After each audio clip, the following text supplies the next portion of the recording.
up this issue about what to do about cryptocurrencies and the whole market. Again, this view in Washington that it's gotten to be a rogue investment, a dangerous investment, and with a big exchange essentially going out of business and on the brink in the case of another one.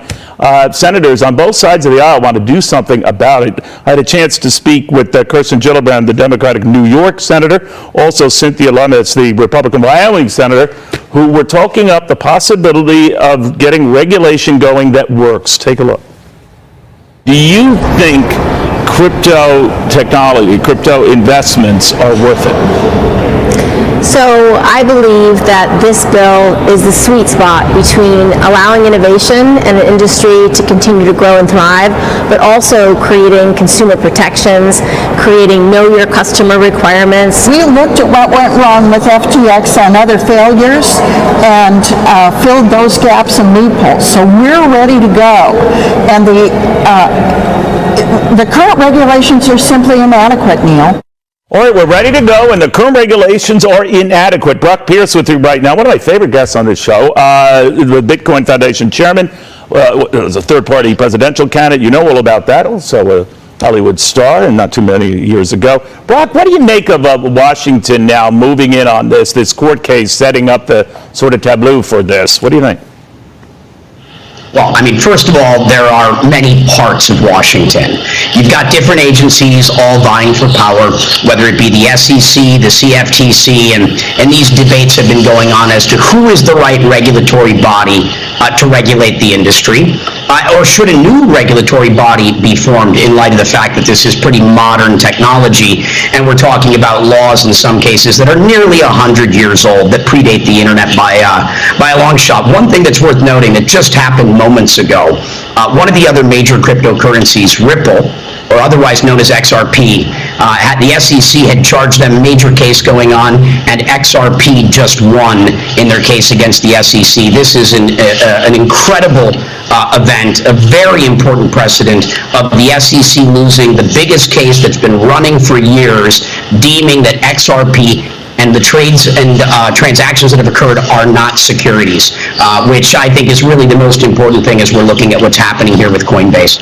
Very big deal. But it probably is, Brock, but to your point, I mean, that hasn't stopped Washington, and again, it depends on what part of Washington you're looking at, but with both parties seemingly united on trying to do something about this, it's almost like their AI involvement. Be careful what you wish for, you might get it. What do you think they'll come up with? And here we have, if you're right about Bitcoin, something that's now lasted something along the lines of 15 years. And so I've been trying to understand if in fact you're right and this is not just rat poison squared, but is not a thing, when it would be unveiled as not a thing. That's predicting when speculation will end, or when the gambling instinct will go away, and when more people want to get out than are getting in. And I have no way of.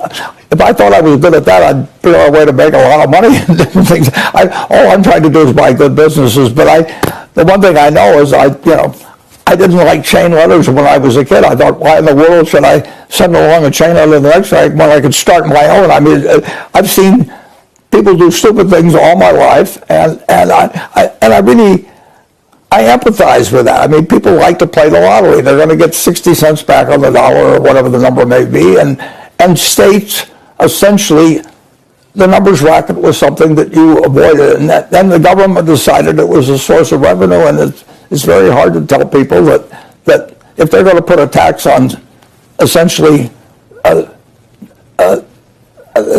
sure loser for society, for the gamblers on the lottery on the whole, but they're appealing to the gambling instinct, and it spreads. I mean, people love the idea they're going to make more money tomorrow, and it really drives them crazy if their next door neighbor is making a lot of money not knowing what they're doing, and they're just sitting there, and their spouse is saying, why is that guy getting a second car, and why are we missing this whole thing? And the gambling instinct is so strong, and you had millions of people that were getting checks in the money and sitting home and finding out that they could have a roulette wheel in their house, and they had all the appeals of gambling that were used to get people to go to Las Vegas, and you can do it in your home, and they had money, and And we've had an explosion of gambling, essentially, and you know, I like to bet on a football game if I'm sitting and watching. It makes it more interesting, but I don't think I want to make a living trying to bet against the house. Hi, it's Tisha Powell. Folks, go ahead and hit that free like and that free subscribe button. It helps a lot.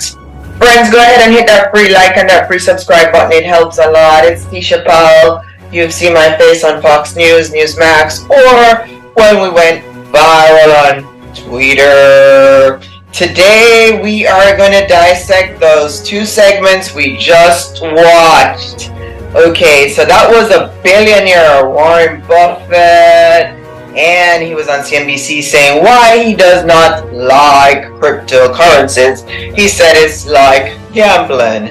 And then we had Fox News, Fox Business, Neil Cavuto, and he's talking about the Ripple case. We went and dissect this together. I did say that SEC would lose against XRP, and they're just dissecting it for us. So why are we still talking about cryptocurrency? Well, this moment in time, it is September 2023. And while I was out today, I read JP Morgan Chase saying we now owe $33 trillion. So if you remember when we started these segments in June, we talked about the United States owning 32 trillion. Now we're in September, we're at 33 trillion.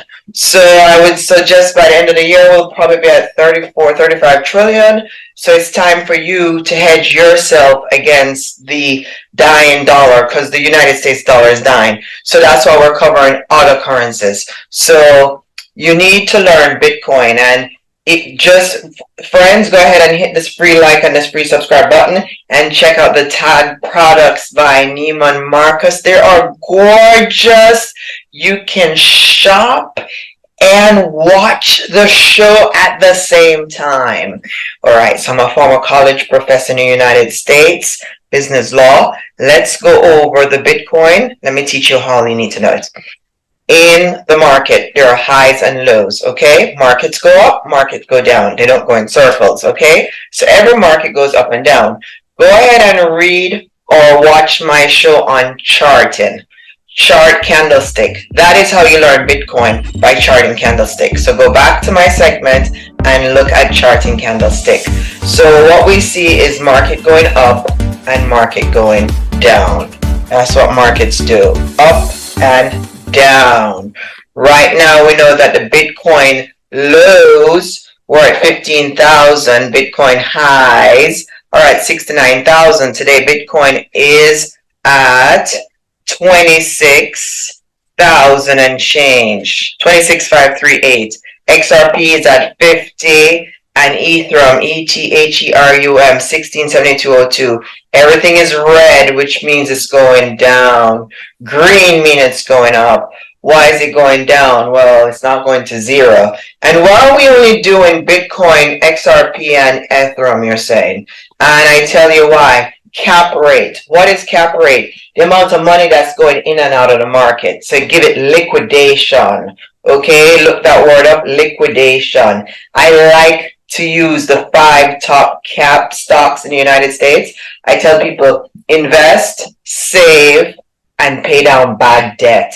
3 bad debt: credit cards, student loans, undergrad, and car payment. $527 a month, gotta go. $750 a month for a brand new car, that's gotta go. Look into investing. So I look at things with high cap rate. Why high cap rate? Because there's a lot of movement, which means I can get in and I can get out. Now Bitcoin, do not confuse it with a stock, because Bitcoin can be settled immediately. We'll go over the characteristic of Bitcoin versus stock. First of all, as you know, with cryptocurrency, they're all digital. So you're not going to have a physical cryptocurrency in your hand. You need a digital wallet, which is your phone, for cryptocurrency. Google it as well. So let me just go over cap rate as well. The 5 top stocks in the United States, based upon cap rate, they're worth billion, if not trillion. So that's why Gary Gensler, when he was doing it, going up against XRP, he thought that he had a win, because out of the 23,000 cryptocurrencies that he looked at when he did Coinbase and Banaka, Mr. Gensler spoke about the bad ones.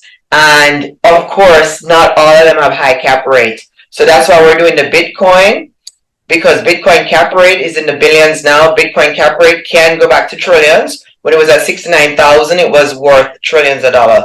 XRP, the cap rates are in the billions, and Ethereum. So those are three of the ones I look at. Even Fox Business shows these three. The 5 stocks that I love high cap rate, they're worth billions, if not trillions. Apple, Amazon, Google, which is Alphabet, Tesla, Microsoft, and Facebook. Those are 6 stocks that you've got to look at.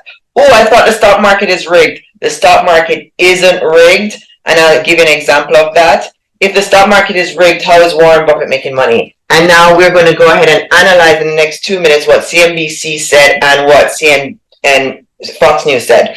Warren Buffett says he does not like crypto because it's gambling. He's right. 23,000 crypto is gambling. We're not looking at 23,000 crypto, Mr. Buffett. We're looking at the ones with high cap rate. Also, what you need to know about billionaires is that other billionaires like Elon Musk and Mark Cuban, they are going for crypto. So Mr. Warren Buffett, he is a stock guy. Elon Musk is a billionaire. He's into crypto. So is Mark Cuban. So there's a split of personality in terms of billionaires. Some are into digital assets. Warren Buffett is one of the ones that are not on digital assets. So we cannot see everything he says as a see, crypto is bad, because some crypto have real value. Bitcoin has real value. XRP was ruled by the government to be a real corporation. So we know XRP has real value, and Ethereum has real value, because we know even if Barbados is using this as a currency, we know 130 countries are going ahead and they too are getting into the crypto dance. So these are the things that you've got to question. You know, Warren Buffett is wonderful, he's a billionaire, but what I know from money is like you stick to what you know. And he knows stocks, he doesn't know crypto. So he's not going to jump on the crypto cycle because young people are going into it. But I'm telling you, as a security attorney, what I have seen, you stick to the ones with the high cap rate. And I laid out a whole bunch of ones with high cap rate, and I even told you some of the stocks with really high cap rate. Why are you sticking to the ones with high cap rate? Because those are legit. And also too, there's a lot of movement, and when there's a lot of movement, there's a lot of sale. Folks, friends, I am Tisha Powell. Thanks so much for watching. And yes, you've seen my face on Fox News. I'm doing these segments today. Go ahead and check out the products today by Neiman Marcus. They are gorgeous. They are lovely. And hit that free like and that free subscribe button. We'll see you another time.